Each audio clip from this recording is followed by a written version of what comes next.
Coming up today, I've got one of my all-time favourite drills, which not many golfers adhere to. Believe it or not, I really do not adhere to this, and it is so simple, but so effective to help you strike the ball as well as you can do, and help you use this thing as well as you can do.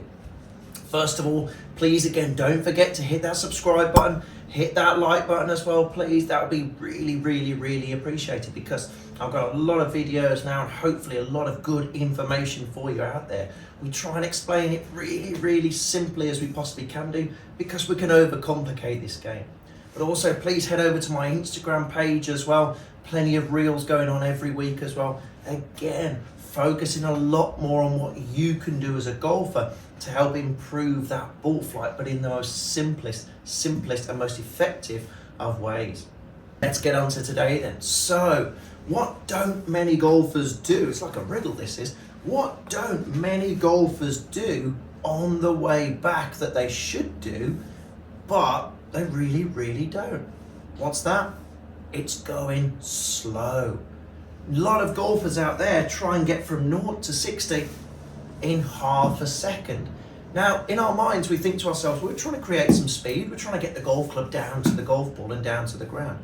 So we feel like we want to try and create some speed.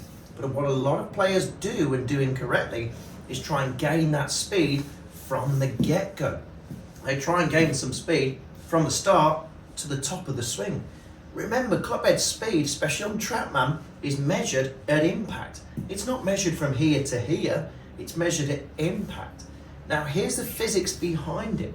What we need to do ultimately is allow the golf club space and time to do what it needs to do.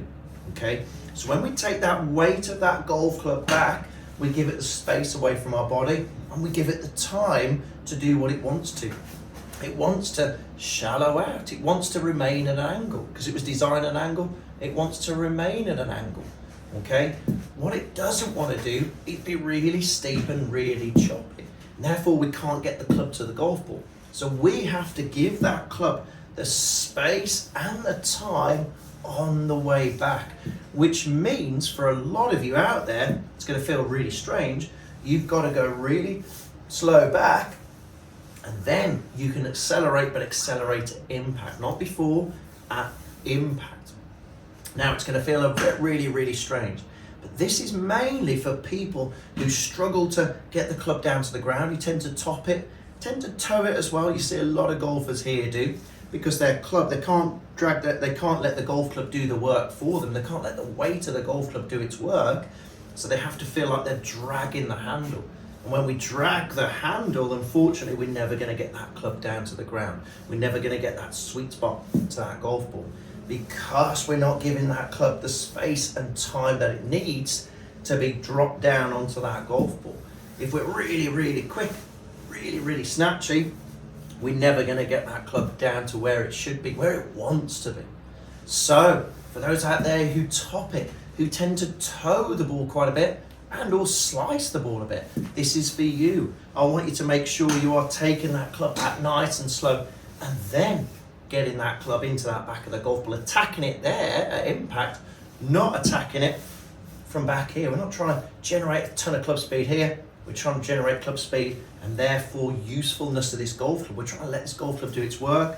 Bang, at impact. Long and slow, bang, into that golf. We can hear that difference. You can hear that quality of that contact when we strike that ball. Let's go long and slow rather than short and quick. That is not the recipe of the day, short and quick. The recipe, the ingredients, long and slow on the way back. Hope this helps. Don't forget to hit that subscribe button.